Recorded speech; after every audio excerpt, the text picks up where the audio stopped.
Sindh online school class 7 मज़मून रियाज़ी unit 9 सबक 10 लिखती हिसाब मश्क 9 ॾाही 3 हिस्सो ॿियो वर्ड प्रॉब्लम्स एक्सरसाइज 9.3 पार्ट 2 ॾोहिटुनि खे सिंध ऑनलाइन स्कूल में भली कार मां आहियां नाना आबिद ॿारो हिन सबक में असां मश्क 9 ॾाही 3 जा उहे सुवाल जेके पोएं सबक में न करे सघियासीं उन्हनि खे हल कंदासीं पर हल करण में मां तव्हांखे सिर्फ़ु इक्वेशन ताईं खणी हलंदुसि ऐं उन खां पोइ हिन इक्वेशन खे तव्हांखे पाण सॉल्व करणो आहे ऐं वेरीफाई करणो आहे ऐं जवाबु लिखणो आहे जंहिं तरीक़े सां असां ॾिसी चुका आहियूं पोएं सबक में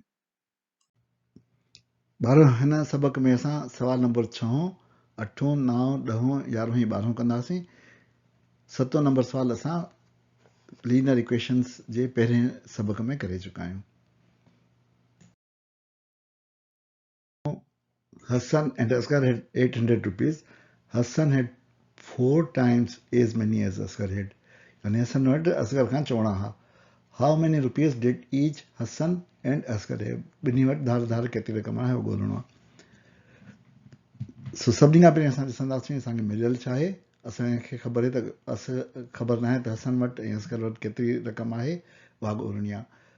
असगर वटि जेकॾहिं एक्स आहिनि त हसन वटि उन खां चवणा आहिनि यानी 4 into x आहे या 4x आहे. अहिड़ी तरह असांखे इहे ॿ रक़मूं ख़बर पइजी वियूं. हाणे असां ॻोल्हींदासीं त इक्वेशन जो विच किथे आहे जिते खाॿो ऐं साॼो पासो अलॻि था थियनि ऐं इक्वेशन जी राइट हैंड साइड किथे आहे.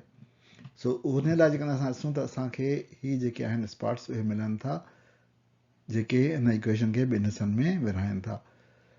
ही फुल स्टॉप आहे, ही फुल स्टॉप ऐं कुल जो निशान असांखे ॿुधाए थो त इहो जेको आहे उहो विरहाइण वारो आहे. सो असांजी राइट हैंड साइड इक्वेशन जी थींदी 800 रुपीज़ जेका टोटल आहे 800 रुपीज़.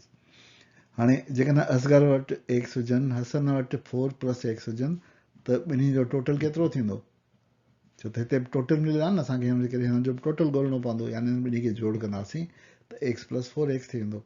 इहो थींदो असांजो 5x. उन करे असांजी इक्वेशन ठही वेंदी हाणे 5x = 800. है which of two consecutive numbers यानी लाॻीता number add up to give 43. कहिड़ा ॿ लाॻीता अदद आहिनि जिन जी जोड़ पर 43 हुजे. सो सभिनी खां पहिरीं असां ॾिसंदासीं त लाॻीता अदद छा हूंदा आहिनि. लाॻीता जेके आहिनि उहे अदद हूंदा आहिनि जेके मुसलस हूंदा आहिनि. जीअं 1 खां पोइ 2 इहे लाॻीता आहिनि, 2 खां पोइ 3 लाॻीता आहिनि या 7 खां पोइ 8 लाॻीता आहिनि. हाणे असां ॾिसंदासीं त जेके लाॻीता अदद आहिनि उन्हनि जे विच में जेको फ़र्क़ु हूंदो आहे उहो 1 जो हूंदो आहे. यानी अॻियों अदद पहिरें अदद खां 1 वधीक हूंदो आहे. सो जेकॾहिं असांजो पहिरियों अदद हूंदो 1 x हूंदो, फर्स्ट नंबर x हूंदो त नेक्स्ट नंबर x + 1 हूंदो. सो अहिड़ी तरह ई असांजा 2 लाॻीता अदद थींदा. उन खां पोइ असां ॾिसंदासीं त असांजे हिन इक्वेशन में एड ऐं जोड़ पर जेको आहे उहो असांजो कीवर्ड आहे जेको ॿिनि हिसनि में विरहाए थो. असांजो राइट हैंड साइड असांखे मिली वेंदो त 43 जेको आहे उहो आहे. सो सम जेको आहे 43 आहे. हाणे ही ॿ अदद आहिनि इन्हनि जो सम जेकॾहिं असां कंदासीं त उहो सम असांखे मिलंदो x + x + 1. हाणे ही ऐं ही जेको आहे ॿई बराबरि हुअणु खपनि. सो इनखे बराबरी कंदासीं त असांजी इक्वेशन मिली वेंदी जेका हूंदी 2x + 1 = 43.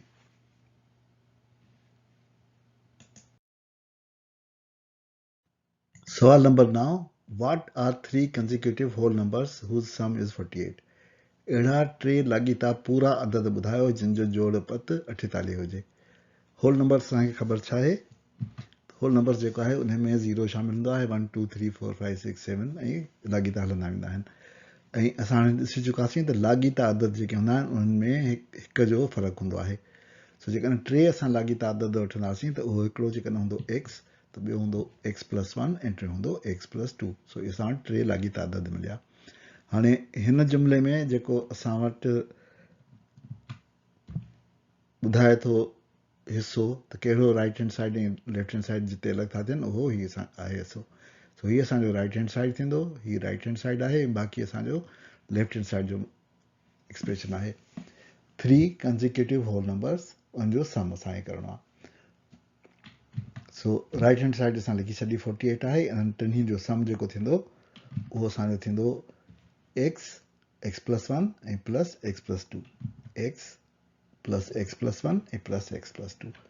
हाणे ही ऐं ही जेको आहे उहो बराबरि हुअणु खपनि. सो हिनखे जेकॾहिं मां सादो कंदुसि त मिलंदो मूंखे 3x + 3 = 48. इहा असांजी इक्वेशन आहे जंहिंखे असां सॉल्व करे ऐं अदद कढी सघूं था. टे पहिरियों अदद असांजो निकिरंदो एक्स जी वैल्यू मां, उन खां पोइ उन में हिकिड़ो एड कंदासीं त अॻियो नंबर मिलंदो, उन में 2 एड कंदासीं त टियों नंबर मिलंदो. सो अहिड़ी तरह सां टेई अदद कढी वठंदासीं. रहियल सुवाल घटि तफ़सील सां कयूं. तव्हां जेको हल कजो उहो तफ़सील सां ई कजो. मां तव्हांखे सिर्फ़ु हिते ईअं सम्झो त हिंट ॾेई ईअं जवाबु ॿुधायां थो. पहिरियों सुवाल आहे the sum of 1/3 and 1/4 of an amount is ₹14. What is the amount? यानी कंहिं रक़म जो टियों हिसो ऐं चोथों हिसो जेकॾहिं गॾु कजनि त उहे 14 थींदो. उहा रक़म ॿुधायो. सो जेकॾहिं टियों हिसो वठंदासीं हुन रक़म जो, जेकॾहिं उहा रक़म नामालूम एक्स आहे, टियों हिसो थींदो x/3 ऐं उनजो चोथों हिसो थींदो x/4. हिननि ॿिन्ही खे जोड़ कंदासीं, यानी x+3 + x/3 + x/4. उनजो जोड़ असांजो हुअणु खपे 14. सो इहो असांजी इक्वेशन ठही वई, x/3 + x/4 = 14.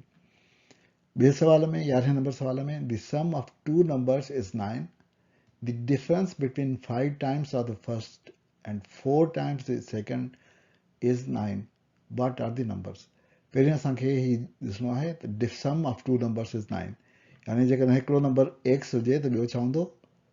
x खां 9 खां x घटि हूंदो, यानी 9 - x हूंदो, तॾहिं त हुनजो जोड़ 9 थींदो न. यानी असां वटि अदद हूंदो हिकिड़ो x ऐं ॿियो हूंदो 9 - x. उन खां पोइ छा करिणो आहे? डिफरेंस, यानी कट करणी आहे, ॿियो तफ़ावत करिणो आहे. 5 times of the first, हिनखे पंजणो कयो. 4 times of second, हिनखे चौणो कयो. त उन्हनि जो जेको तफ़ावत हुजे उहो 9 हुजे. यानी x खे असां पहिरीं पंजणो कंदासीं, 5x थींदो.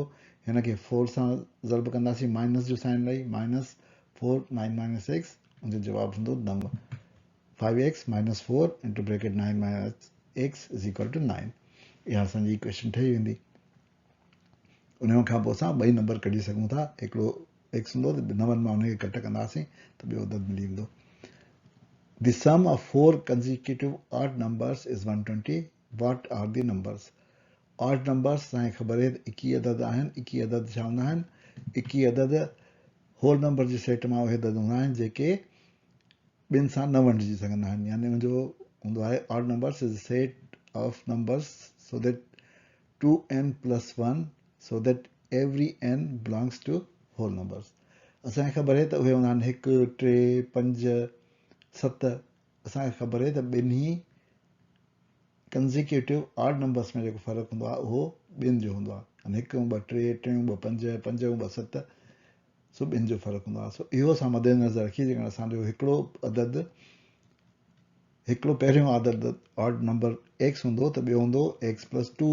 उन खां पोइ हूंदो x + 4. उन खां पोइ x + 6. सो अहिड़ी तरह सां 4 ऑड नंबर्स लिखी छॾिया. हाणे उनजो सम करिणो आहे, उनखे सभिनी खे टोटल करिणो आहे. x + 2 x + 4 x + 6 खे जोड़ करिणो आहे ऐं राइट हैंड साइड ते असांखे मिलंदो त उहो 120 आहे. x + 2 x + 4 x + 6 जो सम जेको आहे = 120. सो अहिड़ी तरह असांखे इहा इक्वेशन मिली वई. इन ते असां पंहिंजे अॼोके सबक़ जी पुॼाणी था कयूं. तव्हां आबिद खे इजाज़त ॾियो. वरी ॿिए सबक़ में मिलंदासीं. ख़ुदा हाफ़िज़.